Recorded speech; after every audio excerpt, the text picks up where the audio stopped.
Là, ça va être le midi de la pensée. Je vais faire ça de temps en temps. Le midi sur la pause déj. Là, actuellement, je suis en télétravail. C'est ma pause déj. Et donc, du coup, je suis littéralement en train de manger.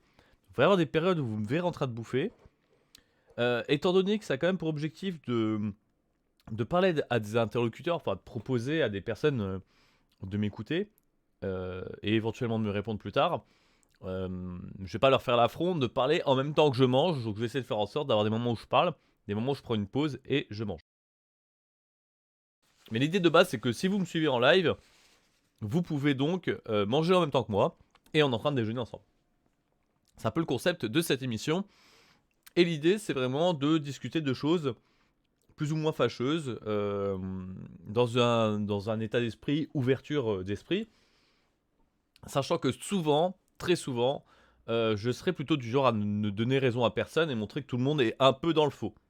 C'est un petit peu l'idée de ça, c'est de reprendre un sujet, de voir des personnes qui s'affrontent sur une idée, un concept, et de voir qu'en fait, d'une part, les intentions de toutes les parties prenantes sont les mêmes ou presque, et que, bah voilà, que tout le monde est un peu dans le faux, et parce qu'à mon sens, se donner raison en étant un peu dans le faux, ça mène pas à un bon résultat final. Aujourd'hui, j'ai regardé une des dernières vidéos de l'atelier de la rhétorique, qui est la chaîne secondaire de Victor Ferry. Victor Ferry, c'est un youtubeur. Alors à la base, c'est pas un youtubeur, mais il s'est mis sur YouTube depuis un petit moment maintenant. Je suis depuis presque ses débuts, on va dire. C'est quelqu'un qui fait de la rhétorique. Il va prendre des interventions de personnages publics, donc des stars, des journalistes, des hommes politiques, souvent des hommes politiques, et il va décortiquer la rhétorique de ces personnages. Ce qui est intéressant, c'est que du coup, on voit vraiment des rhétoriques de tous bords. Hein. Il a pas de, quand il parle de rhétorique, il ne défend pas une cause en particulier ou quoi. Il va pas mettre en avant quelqu'un parce qu'il en apprécie les idées. Il va le mettre en avant pour ses outils rhétoriques et souvent il va aussi critiquer, montrer les limites de certains types de rhétorique. Donc notamment, par exemple, les personnes qui sont polémistes au possible et qui utilisent des techniques rhétoriques sous la ceinture pour réussir à gagner leur débat, bah, ils montrent aussi que ça a ses limites et que euh, que certaines techniques rhétoriques s'essoufflent vite et ne permettent pas de construire un monde meilleur. Dans ces vidéos, il encourage aussi les gens à apprendre la rhétorique pour réussir à l'utiliser pour faire avancer leur projet. Il encourage les gens à avoir des entre guillemets des valeurs, quelque chose à défendre, quoi, un projet à défendre, une vision du monde à défendre, et d'utiliser la rhétorique pour réussir à le faire. Et notamment sur sa chaîne secondaire, l'atelier de la rhétorique, il propose à ses viewers des exercices qui permettent de progresser en rhétorique, qui sont d'ailleurs plutôt intéressants. Et récemment, comme il le dit lui-même, il a un nouveau joujou, c'est c'est le, c'est le drama productif. Donc en gros, l'idée de ces vidéos, c'est il répond à des personnes qui parlent de lui, donc des personnes qui vont le troller, pas vraiment le troller, mais qui vont le critiquer.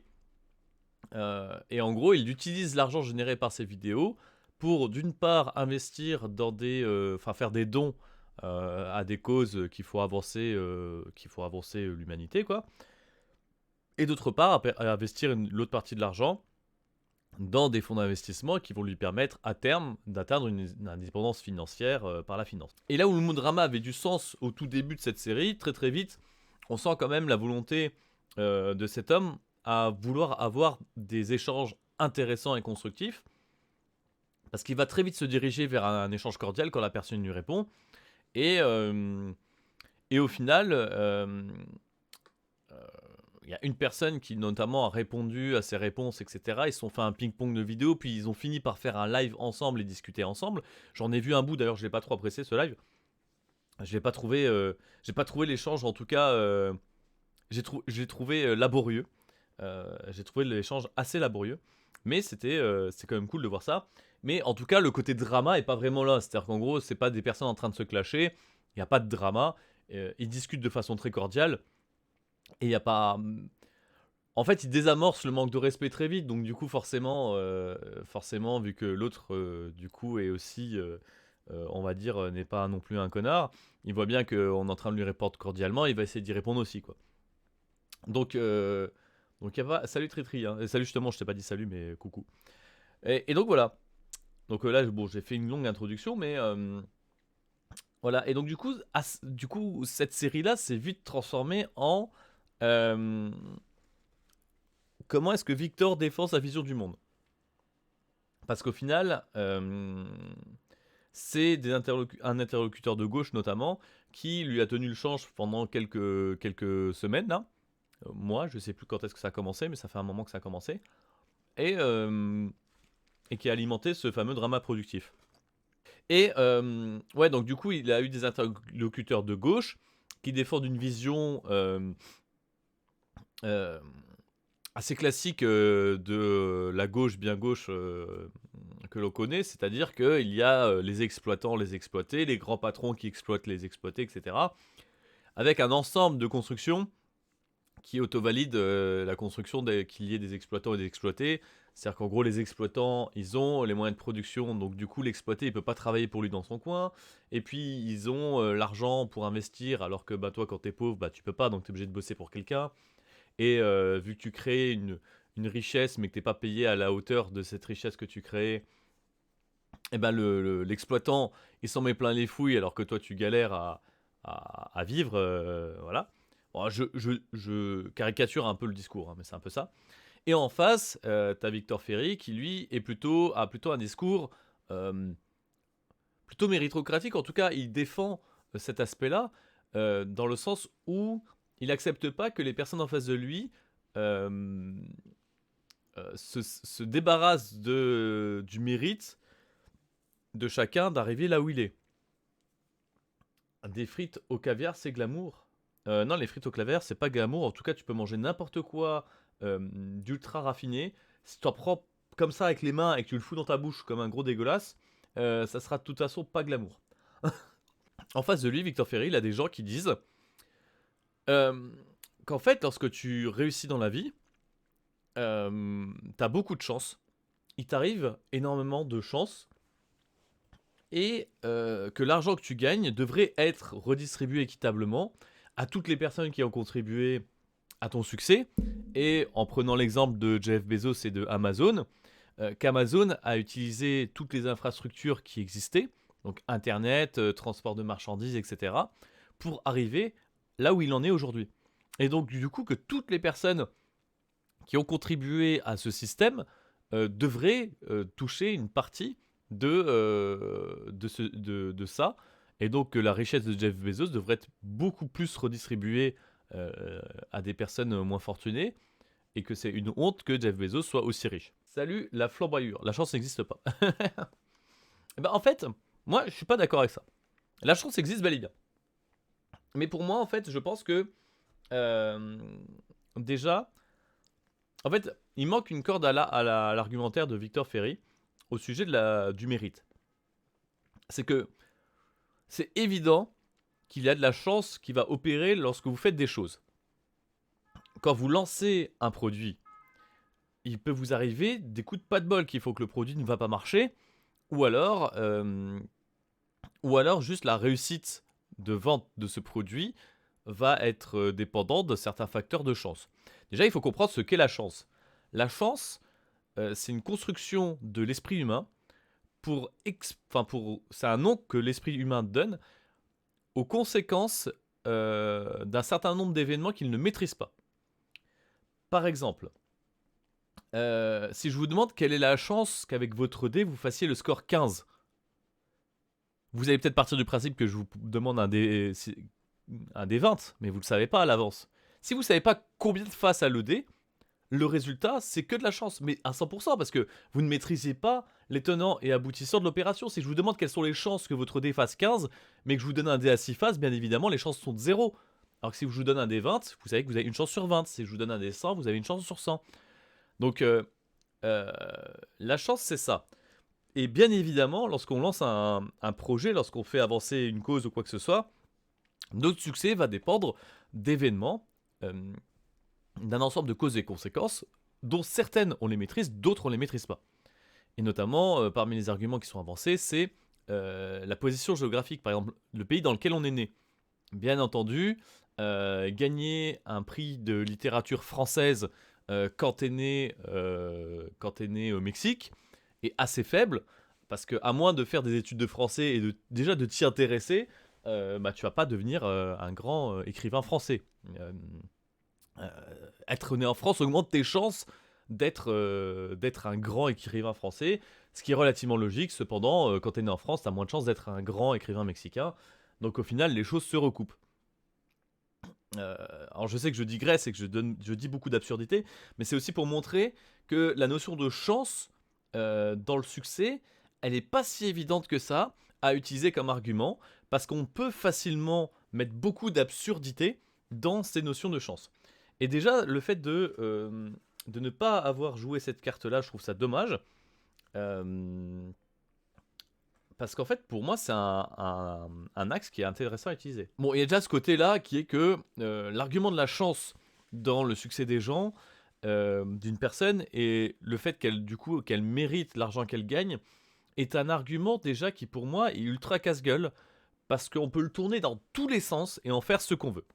C'est comme lorsque vous parlez de quelqu'un et que vous dites, par exemple, oui, mais il est dans le déni, donc il se rend pas compte de ce qu'il fait.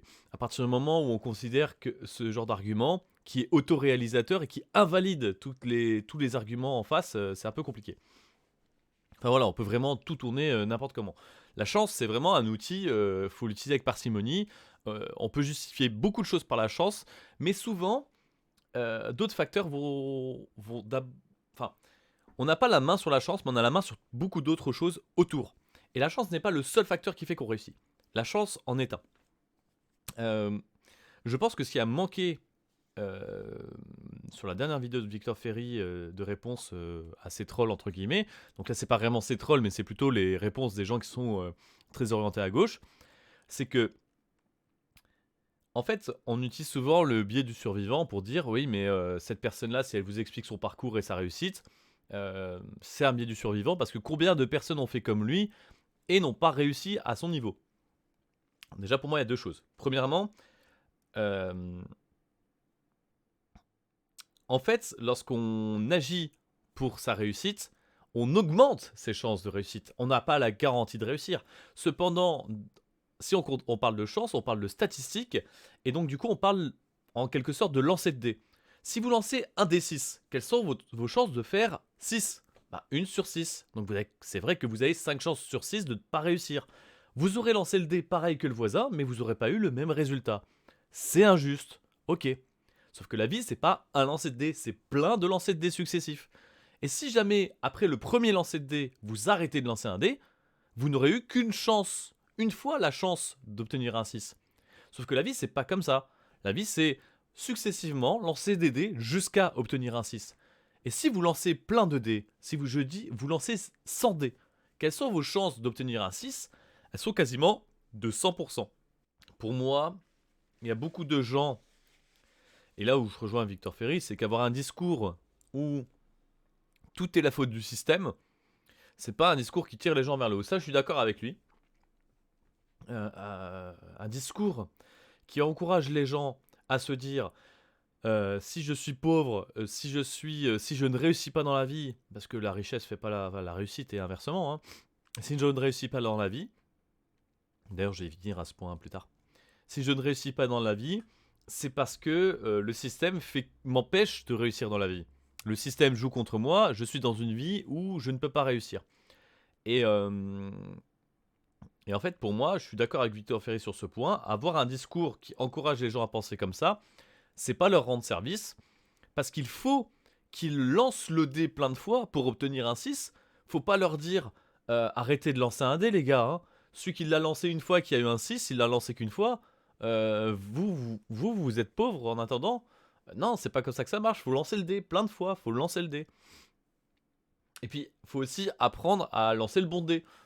Ça se trouve, celui qui a obtenu un 1 sur son dé, et 1 c'est la réussite, il a lancé un D4 alors que vous, depuis tout à l'heure, vous lancez un D100. Donc forcément, vous avez moins de chances de réussir.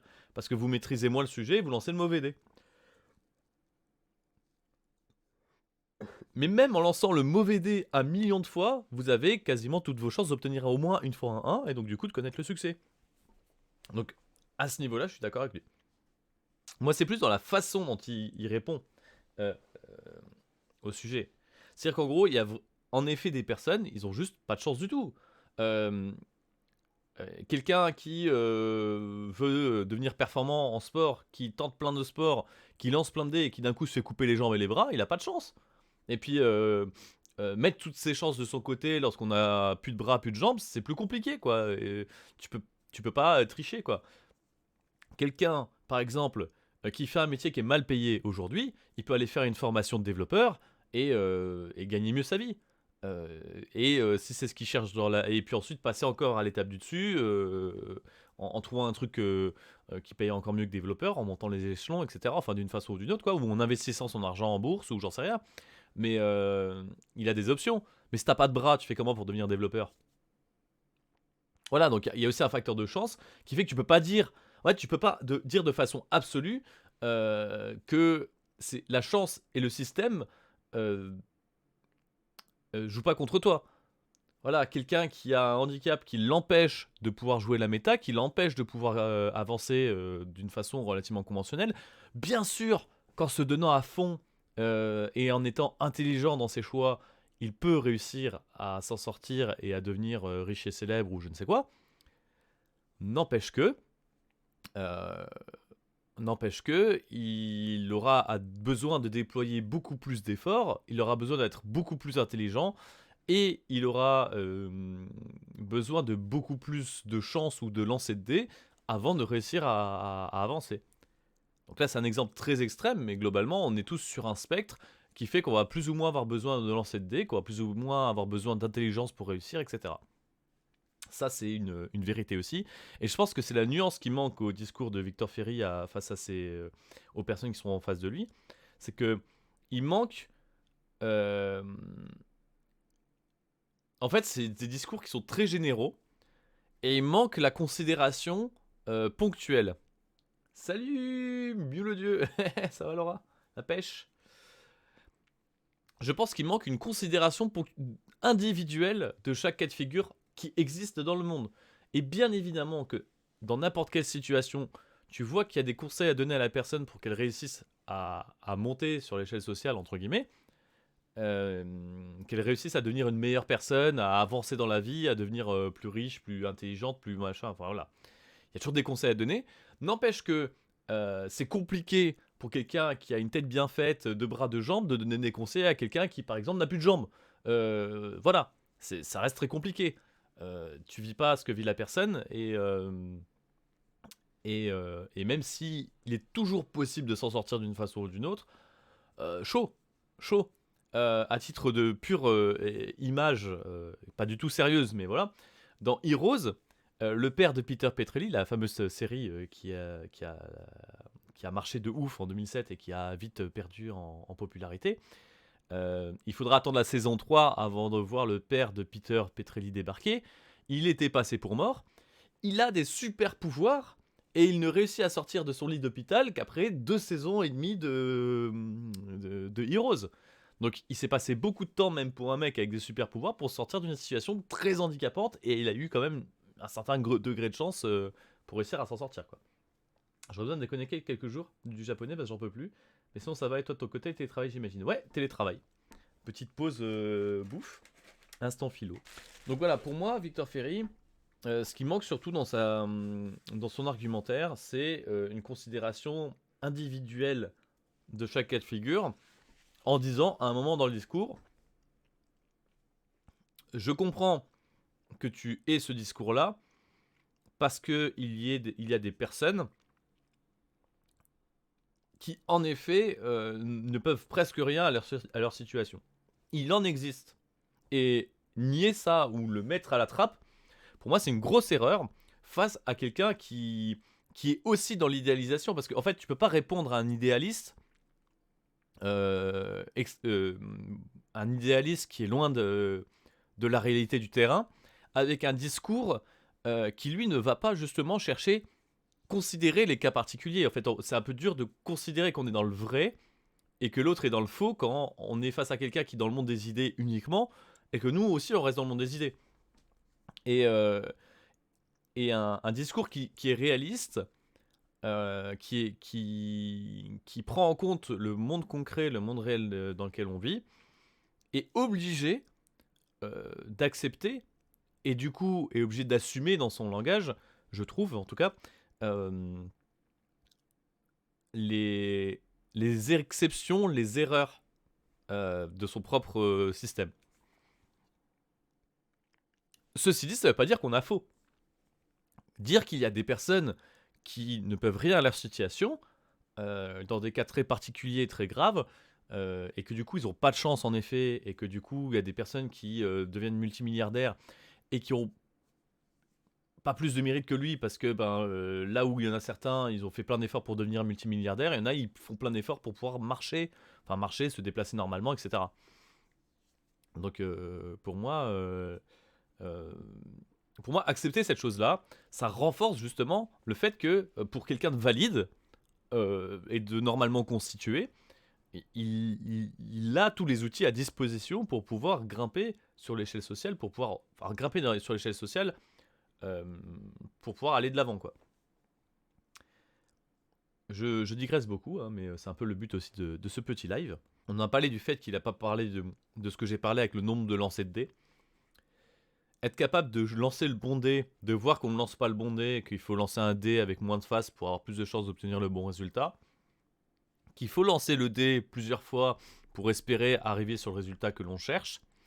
Et il y a un troisième point, qui est pour moi une problématique de choix dans les exemples des interlocuteurs qu'il a eus, qui sont pour moi des erreurs de base en fait. Pour moi, ça sert à rien de rentrer dans un débat d'idées s'il se base sur des choses qui sont fausses. Et les personnes en face de lui, prenez comme exemple des Jeff Bezos et compagnie.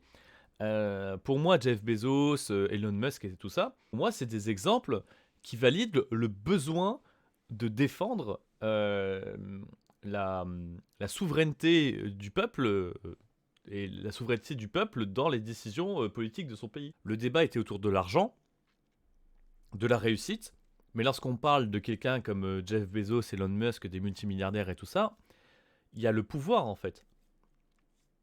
La question là n'est plus trop de savoir si c'est normal qu'ils aient autant d'argent. La question est de savoir est-ce que c'est normal qu'ils aient autant de pouvoir. Et ça pour moi c'est autre chose. Nous vivons aujourd'hui dans une ère où nous avons quand même beaucoup de liberté.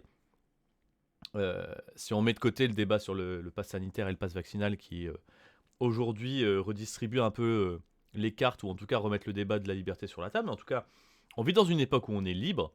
On n'est pas contraint à un système de caste qui nous empêche d'avoir le métier qu'on veut, ou qui nous empêche de monter socialement, par exemple. On a beaucoup de chance à ce niveau-là. Mais c'est dû au fait que nous sommes dans un pays qui a quand même comme principe, même si le système n'est pas parfait, le principe est quand même que le pays est gouverné pour le peuple et par le peuple.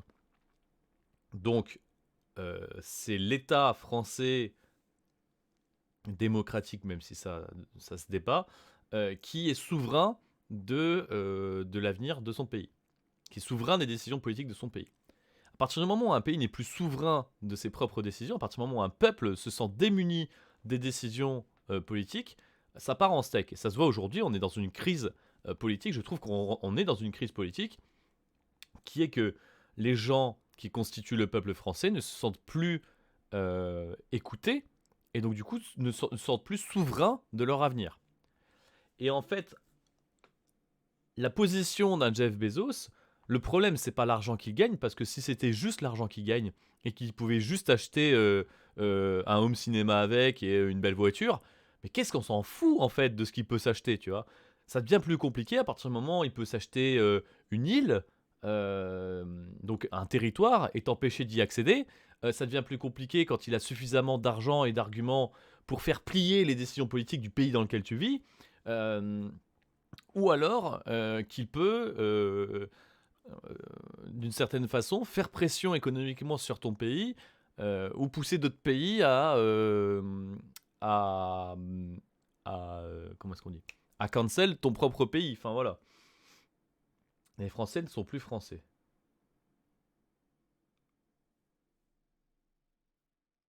Je sais pas ce que ça veut dire, mais si les Français ne sont plus français, alors les Français n'existent. Le mot les Français, ça n'existe pas. Du coup, le concept ne peut pas exister. Donc ta phrase est fausse. Intrinsèquement, elle est fausse. Donc du coup, je comprends pas ce qu'elle veut dire. Euh, Voilà, pour moi, la question d'un Jeff Bezos, c'est pas une problématique de est-ce qu'on doit redistribuer les richesses ou pas. Pour moi, la problématique est plus une problématique de pouvoir. Est-ce que c'est normal que des pouvoirs si importants soient dans les mains de personnes qui ne sont pas soumis par les règles de l'état dans lequel tu vis? Enfin, voilà. Pour moi, la question, elle est plus là. Et donc, du coup, prendre ces personnes-là en exemple pour soutenir ta thèse sur enfin, une idéologie communiste, pour moi, c'est hors propos, c'est à côté de la plaque. C'est à côté de la plaque parce qu'on est sur un cas exagéré de la situation. Et pour moi, quelqu'un qui veut défendre une idéologie communiste, il ne doit pas s'attaquer à un exemple qui est Jeff Bezos. Euh, il doit s'attaquer à des cadres d'entreprises qui ont 20 ans d'expérience. Là, pour moi, un manager dans une boîte qui touche 10 000 euros par mois, là, un communiste, il a son exemple réaliste, entre guillemets. C'est-à-dire que c'est une réussite qui est accessible à plus de gens, mais pas à tout le monde non plus, bien évidemment. Tout le monde ne peut pas être manager, tout le monde ne peut pas être manager dans une boîte qui va les payer 10K par mois. Est-ce que c'est normal que cette personne, quand bien même elle ait travaillé pendant 20 ans de sa vie, soit payée 10 000 euros par mois et que propose l'idéologie communiste et à quel point elle est capable de défendre sa position vis-à-vis de ce genre de personnes? Pour moi, c'est là où il y a un gros creux dans l'argumentaire des interlocuteurs de Victor Ferry, c'est qu'ils prennent tous en exemple des gens qui sont des caricatures, et donc du coup c'est facile de s'attaquer à un homme de paille pour défendre sa théorie. Mais pour moi c'est là le problème. Le gros problème il est là, c'est que les personnes qu'il a en face de lui ne prennent que des exemples extrêmes, et, et quand on te pose la question est-ce que Jeff Bezos mérite sa place, la réponse c'est pas oui ou non. La réponse c'est ta question est nulle. Ta question est nulle parce que ta question n'est pas ta question pose une question, enfin ta question pose un problème sur le terrain d'un autre problème. Ouais, il y a deux problèmes différents là. Quand on parle de Jeff Bezos, on parle pas de quelqu'un qui est devenu riche dans notre société. On parle d'une exception, certes provoquée par notre système et notre société, mais on parle d'une exception. Et en gros, on dit aux gens, regardez, vous ne deviendrez jamais comme Jeff Bezos. Et évidemment, 99,9999% des gens ne deviendront pas Jeff Bezos. Non, bah oui, c'est évident. Enfin, mais c'est pas ça qui va. Ça invalide pas du tout, ça invalide pas du tout le discours de Victor Ferry et même l'idéologie libérale en fait. Ça invalide pas du tout l'idéologie libérale qui est un mec qui cumule autant d'argent et de pouvoir. C'est une exception. Et en fait, on peut très bien, du coup, renverser le truc, prendre des États communistes et dire, ben, regardez, dans tel cas, il s'est passé ça, ça, ça, et c'est pas normal. Et par exemple, un communiste, si vous lui dites, à chaque fois qu'il y a eu du communisme, il y a eu de la pauvreté, il va vous répondre, ouais, mais le communisme n'a pas été bien fait, il n'a pas été respecté. Et c'est pour ça qu'il y a eu de la pauvreté. Voilà, le concept de cette petite émission du midi, ça sera ça. Prendre un point, discuter du point, exposer un peu une logique. Comme vous voyez, j'ai pas de position très claire. Je me suis pas positionné sur la question, enfin pas trop positionné sur la question de où est-ce que je me place entre les personnes de gauche et qui parlent avec Victor, enfin qui répondent aux vidéos de Victor Ferry et Victor Ferry qui leur répond en vidéo aussi. Euh, Par moment, j'ai donné raison. Cependant, je suis aussi d'accord avec le fait que on n'a jamais poussé un système à son maximum. Enfin, on n'a jamais réalisé un système communiste à son maximum. Mais le problème, c'est que bon, c'est dur de séparer le système de son contexte, et c'est dur de dire oui, mais ça n'a pas été respecté parce que les gens qui l'ont mis en place ont été corrompus, par exemple. C'est très compliqué parce que pour le mettre en place, il faut forcément des gens qui sont corruptibles, et donc du coup, voilà, il faut trouver d'autres arguments pour expliquer en quoi le communisme peut être bien et dans quel pays ça se passe bien. En tout cas, j'ai beaucoup apprécié ces échanges-là parce qu'ils ont quand même révélé pas mal de choses. Ouais, ils ont révélé quand même que à partir du moment où il parle de rhétorique, Victor Ferry est très très bon dans ce qu'il dit et dans ce qu'il fait. Il devient un peu plus fragile à partir du moment où il va devoir défendre des idées. Je le trouve plus fragile. Je le trouve plus fragile dans ce qu'il fait. Parce qu'en fait, il a des angles morts dans sa façon d'analyser les choses. C'est pas forcément un mal ou quoi, mais du coup, il prend des chemins un peu tortueux face à ses interlocuteurs. Et du coup, l'échange traîne en longueur, quoi. Je pense que son échange, qui a duré 3-4 épisodes sur l'atelier de la rhétorique, à mon avis, il pouvait se conclure en deux, et sans le live en plein milieu, quoi. Je pense que vraiment, ça aurait pu s'arrêter avant, et j'espère vraiment que par la suite, on aura d'autres trolls qui vont lui répondre sur d'autres sujets, et potentiellement qu'on voit un petit peu plus de drama réel, parce que ça s'appelle drama productif, de voir des gens... Je pense que c'est plus intéressant de le voir répondre ou réagir à des gens euh, qui l'attaquent sur la partie rhétorique et qui font preuve d'un manque de maîtrise de la rhétorique, ou à l'inverse, ceux qui critiquent la rhétorique mais qui l'utilisent, qui pointent du doigt que les gens qui lui font des reproches utilisent les mêmes armes que ce qu'ils critiquent. Enfin bref, vous m'avez compris, quoi. Là, je pense qu'on aura des vidéos de drama productif qui seront intéressantes. Mais Victor Ferry qui défend une vision du monde, qui défend en quelque sorte le système dans lequel on vit, en répondant à quelqu'un qui idéalise un système plus de gauche, pour moi, il a montré des faiblesses dans l'exercice, et, euh, et c'est vrai que je le regarde pas pour ça, même si j'ai trouvé ça intéressant. Mais je serais bien curieux de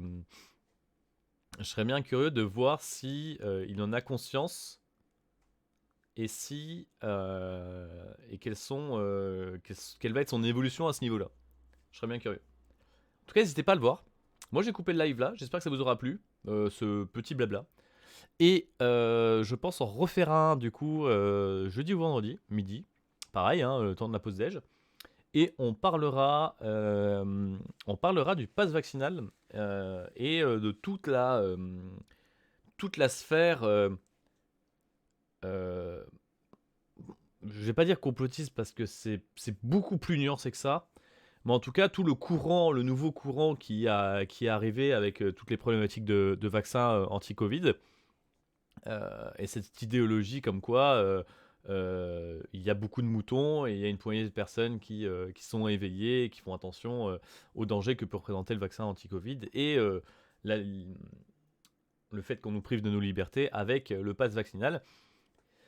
Je vous proposerai du coup une analyse de cette vision du monde, et comme maintenant on décortiquera un petit peu dans tous les sens pour voir qu'est-ce qui va pas d'un côté comme de l'autre, hein, d'un camp comme dans l'autre, dans les argumentaires, dans la façon de voir, dans la façon de dire les choses, et comme quoi on va nuancer le propos encore une fois, hein, pour essayer d'être un peu plus dans le subtil, dans la subtilité, dans l'analyse.